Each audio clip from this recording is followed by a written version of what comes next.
Hi, welcome to the Pursuit of Truth. So this is continuing from the George Floyd murder, and recently there was a 75-year-old man who was pushed over by a police unit, tactical police unit. 2 of them were suspended, and now the whole of the rest of the unit has decided to resign in protest of the suspension of those 2 officers. I don't know, there's a lot. I'm starting to wonder now, can we trust the media? And can we trust news items that we see on the media? I mean, we know the media manipulates things. We know the media picks and chooses and has its own narratives, and a lot of them are controlled by a few companies, like, is it Viacom and Disney, Rupert Murdoch's Fox. So there's a chance for manipulation. I think there was I don't know if you Google, YouTube it or Google it, there's a chart I saw where it showed all the different news medias from, I suppose it's Western countries, and the different companies that owns them. Now, I don't know whether that is a problem or not. We've all seen Citizen Kane. We've all seen know about the Randall Hearst story of how he controlled and he not ruined Orson Welles' career because of that movie. The power of the press. We know there is such a thing, and they do have power when it comes to elections. The newspapers will be pro either Labour or Conservative or Democrat or Republican, and that helps to push people, because the thing is, and I've seen a demonstration of this just recently to do with the clapping for carers. Now, I saw that first on Sky News, which is owned by Rupert Murdoch, 20th Century Fox, although I think they're actually separate companies. But it initially apparently started on WhatsApp, but it was through Sky News that I heard about it. And then every week people go out and clap, and you think, when is this going to finish? Because everyone is too scared to not go out and clap. And then on Sky News, a week before the last clap, they had the lady on there saying, now it's become too politicized. People are using this thing for a negative aspect, or trying to hide behind it, and make out that we're all happy about the NHS and their procedures, and I guess this is to do with the care homes and what policy was really going on. And so then she was saying that I think this should be the last one, and lo and behold, it was the last one. Everyone clapped. The next week I watched to see, is anyone going to come out? No one came out. Now, a lot of people probably didn't want to come out weeks before that, because they thought, well, that's enough now. You've shown your appreciation. Clapping on and on and on doesn't, make any difference if you do it continuously. You've shown that you understand the care that these people are offering, and there may even be better ways to do that. So that shows you the control of the media over our minds, that it was enabled us to control a whole nation of when to clap and when not to clap. Now, some people may have been on the WhatsApp chain and saw that, but I expect a lot of people saw it through Sky or BBC or CNN or whoever. I don't know if it happened in America or not. It happened mostly, I think, in European countries. But you see there, so it was a true event, but you see how the media is the voice, is like your mother and father. That's the kind of influence the media has upon us, and we don't often recognise that or realise that. So then I'm worried about these recent events with George Floyd and this white man being knocked over. I'm not saying these are faked events or anything like that. I don't know. They're just, they look very real. We've seen them all. The only thing is we do all know that television is an art of deception. Well, it can be used as an art of deception. It can be used for reporting truth. But whenever you put a camera, you have an editorial or directorial chance, how you shoot it, how you edit it. And also, of course, we know about actors. We live in a world of lies and deception. If we didn't have a drama and films and TV series, then maybe we could look at the news and say, well, no, there's only such that. None of us pretend to be something that we're not. But we have that industry where we fake lives. It's called acting. But it is essentially lying, because you're pretending to be something that you're not. And you're pretending, that we've seen, like the 1917 film, great film. Look at the amount of trouble and money that must have cost to reshoot the First World War. Millions and millions of pounds that someone went to the trouble of. Why? Well, to make art, to tell a story, and also to make money. But they went to a lot of trouble, and humans will go to a lot of trouble to create something so realistic. And it did look so realistic. Anyone watching that would think, wow, that looks like the actual place may have been. It looks like a real event. But because we know it's a movie, we can distinguish between movies and news. But when you're not told, you wouldn't know the difference. If a production team that made a movie did something outlandish outside, well, we see it on these prank shows, then they could convince you of a terrorist event, of any of these things. So the thing that's been worrying me is there's been, I know there is a conspiracy theorist with George Floyd, with Chauvin and him knowing each other, working as bouncers, and all sorts of masonry things that are going around. But it is the other aspects of maybe more to do with the rioting. Now, whether this is just to discredit Black Lives Matter and those kinds of movements, because I've seen pictures and videos of bricks being left outside for people to use. Police officers that have been involved in these types of activities, nefarious activities. Why? There was a video I saw yesterday with a white man dressed all in black with a big gas mask type mask, and he was smashing, in America, AutoZone, I think it was, windows, and he was caught by one of the rioters and was asking him, are you police? And you could see he was a white man underneath. Why would he be doing that? And there was pictures of people preparing wood to put up against containers near buildings so that it was easy for them to be lit and to create fires. So there's some staging that's going on here. It's 100%, it's been caught. That is staging, putting bricks there, putting wood there, smashing windows. There was another video I saw of black protesters stopping a white man from smashing windows.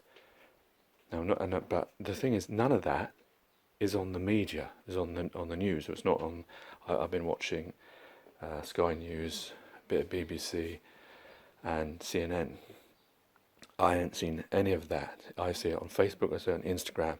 Now, of course, they would say, oh, you can't trust things on Facebook and Instagram, but it's still a video, unless you're saying people now with their own phones are staging things as well, like the media. But if you're saying they're just ordinary people, and of course the people that work for Sky and CNN are also ordinary people, and they just have devices that are much more expensive, but they claim to be capturing news. Anyone can capture news. So why is it that they're not showing the staging aspects of this? Because I think it's really important, because all I ever hear these days on the news about, is it going to be a peaceful protest, is there going to be rioting, and the only shots you ever see is black people looting shops. But what if it's white people that are starting it to create this effect? And of course, if you put that on the TV, that would explain that. But if you're a news organisation and you're trying to present the news, and surely they must have cut. If I have seen it, they must have seen this or been told about this. They are out on the streets. The black protesters will be telling them, "Do you know there's these white people that are putting bricks here, that are putting this there, that are trying to create a negative atmosphere and trying to control the narrative?" So why aren't they reporting that? It's not important. Of course it's important. It's part of the jigsaw puzzle. What if you're witnessing a staged event all around you? And you've been given the clues, you're not reporting it. So I don't know, there's a lot of this that's going on there. To me, the way the EMS, it's EMS or EMT, whatever they were, that came to take George Floyd's body rather than resuscitate him. I mean, I've seen so many of these ambulance and these programs, and he came over and he wasn't even worried that the policeman was sitting on top of his neck, and I assume the two other police officers were still pinning him down. They claimed that, well, they didn't know the situation. I mean, I don't know, but that seems like a terrible paramedic, sorry. Because surely the first thing would have been saying, like, get off him. How am I meant to treat him if you're on top of him? Get off him. What are you doing? He's already cuffed. And then to test whether he's alive, he puts his hand. I saw him put his hand by his mouth. I don't think I've seen any paramedic do that. I mean, surely paramedics, they check with pulse. They may check, to see if there's air coming out or watch breathing on the chest, but they 100% always do the pulse, no? They never took his pulse. They claim they didn't know the situation, and so they just put him inside. I don't know if that's procedure, but that's not what I've seen. And it doesn't make sense to me, because the logical was the first he needs to assess him there and then. Because every second counts. Why he didn't ask him what's going on? Why the policeman didn't give the information that, I've restrained him for 8 minutes and he hasn't been breathing for 3 minutes. So it's strange, you've got the police officers that are acting very strange. Yeah, maybe this is a race element there from Ku Klux Klan. I didn't know that there was a Ku Klux Klan still existed, but I saw a story that was saying that they are still in the police. So why didn't the paramedic give first aid at least? But he decided just to put him inside. I don't know, that's very suspicious to me. It doesn't seem like normal procedure, I don't know. But they're trying to say that they didn't do anything wrong. But I don't know, I'll have to start watching more of these programs and see if that's what they do. Because in my experience it's not. They don't just stick you straight in a if you're lifeless, they don't just stick you straight in a van and decide to use the equipment there. They just come out with it. I see ambulances all the time when they come out to see people, 999 calls. They have their box with them, and I assume that's got a resuscitator unit in it, and they walk out with it. It's not very heavy, it's not very difficult. They do it, they don't wait. They don't go and bring the patient straight to the van. They try to offer care there and then. If they had given him resuscitation, normal mouth-to-mouth or chest pumps, he could have been alive. And I suppose if it is, like some people are suggesting, a faked event, that the man isn't really dead and this is all fake, then of course that would lend to that, because then people could say, well, the reason why he didn't do that is because you would see that he was still alive. Like when you see on films, when they pretend to be dead, you can still see their chest moving, or when they do mouth to mouth, you can see their chest moving, or you can see them still breathing.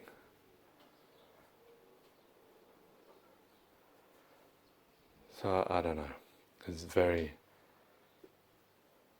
And also the fact that some people are saying this was a way to distract from COVID-19, from the deaths, because it has, like in the UK it was Dominic Cummings that tried to switch that over.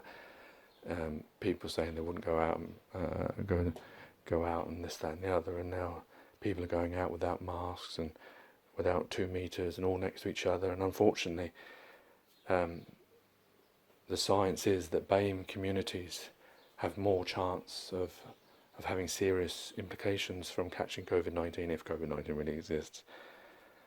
Now I don't know whether that's because, I don't know, is there any difference DNA-wise from human beings? Because I don't believe in this black-white stuff. Well, I believe we're all human beings, so I don't know medically, from a medical perspective, is there difference between DNA and between different skin colours? Because we're all human beings, so I don't know whether there is differences in the genetics, and therefore that would make that possible. Or is it actually because the black and Asian community tend to be the people that are on the frontline services? When you go to hospital, you see black and Asian people. When you go to the shopping, it's more of them. And therefore, is that the reason why they are dying more? Because they're actually the ones still working, still, unfortunately, getting the chance of meeting people with the coughs. That no one's decided to answer. So obviously, if it is true that is a problem, and if the agenda has always been through COVID-19, I wrote a story called The Dead City, and in that it's a biological weapon that a soldier accidentally releases, but they didn't finish the biological weapon. They were going to make the biological weapon so it only affects certain DNA strands. Back then, obviously, I assumed that different races had different DNA strands. So that was the idea, but they didn't finish it, so therefore it could kill everyone. Now, if that is possible, is that what is happening? And even if it's not what is happening, if it is a natural virus and it does for some reason affect black and Asian people more than white people, then what is the worst thing? If this is your agenda to do this, and now you get all these black and Asian people marching day in, day out, without space, without face masks. Face masks probably not going to be good enough to, especially if they're the ones the government are trying to get you to make with a t-shirt, is probably not going to stop things coming in or going out. So that could be an unfortunate situation. Or if it's really over, then obviously none of these people will get sick and the numbers won't go up. But if this was a staged event or a sacrifice, then, and your actual agenda was killing more people, because to me, in the UK, the WHO and lots of people in China were talking about this disease, and Italy had it long before we had any deaths, and everyone was saying, well, we should be shutting down everything, the planes and everything, shutting down, and we had no deaths at that time, but the government didn't do it. And I said to my wife, it's like they're wanting more people to die before they start the shutdown, because they saw the risk. They can't say that this has never happened before. It has happened before. Happened in 1917, happened in Africa with Ebola, happened in the Middle East with MERS, and in Africa with SARS, and here with H1N1. So it's not unprecedented. We've all seen films about this.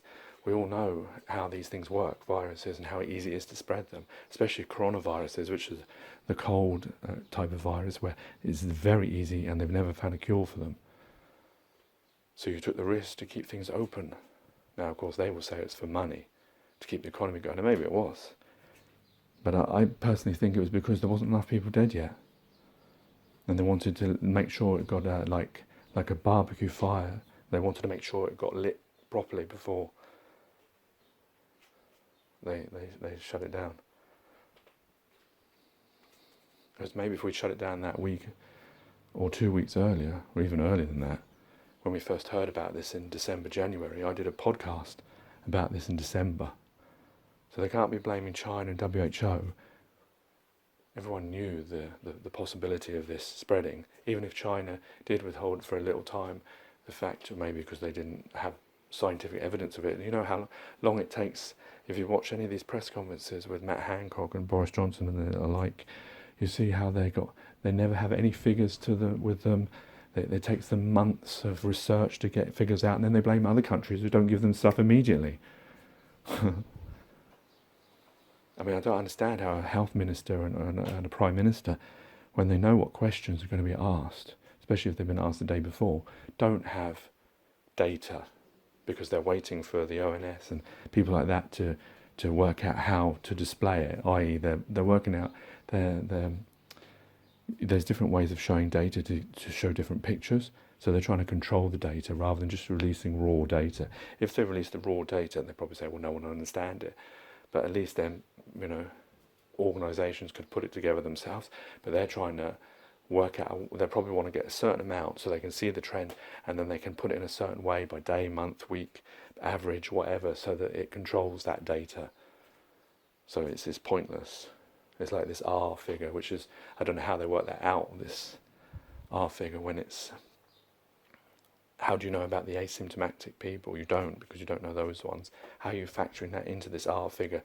It's an illusionary figure that they can just brand about to say that, yeah, it's okay to go back to work now because it's under 1. This is ridiculous, but this is the way the world is. So I don't know now, when you hear all these different aspects, when you see the media not reporting everything, when you see government lying, and when they're asked a simple question they defer and they try to ramble and not answer the question in the most eloquent manner because they're all taught how to do that. How do you know what's really going on?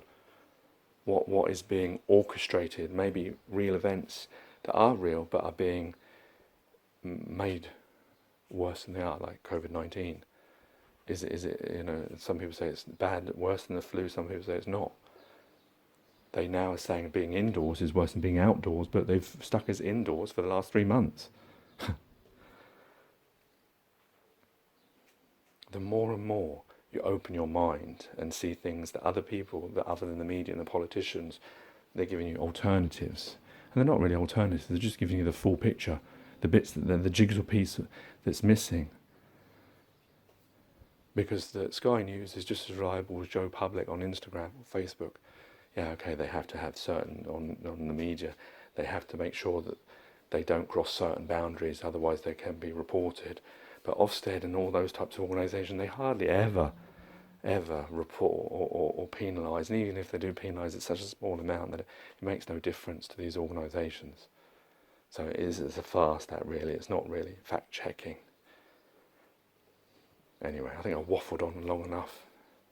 I think as usual I'm in the same place where I've got the official narrative, I've got other bits of narrative that seem to go against that official narrative, and then it makes you think that, well, what do you really know what's going on, or you're just being led?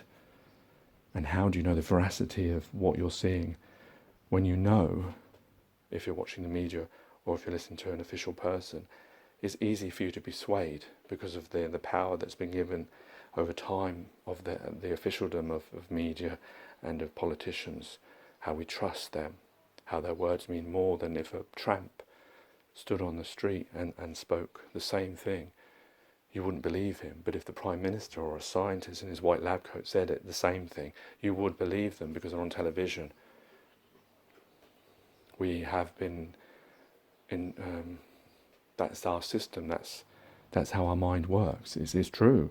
I see it myself. I question things, but I know that if someone told me some kind of outlandish thing out on the street, I'll probably think, no. I might in the back of my mind think, well, maybe, but I probably wouldn't put too much money on whether it's true or not. But if the same thing was exactly told to me on television, everyone would believe it, without question.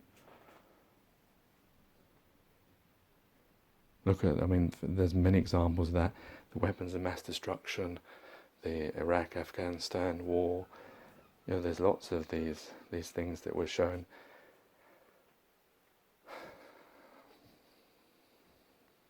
Who do you believe? The thing is if we know that the media and politicians, they have their agendas, if we switch them off, then yeah, you wouldn't know what's going on. But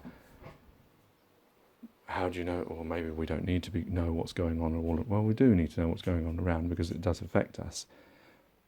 And if we switch off, then we won't see what's happening in the rest of the world. That's the one thing the TV has given us.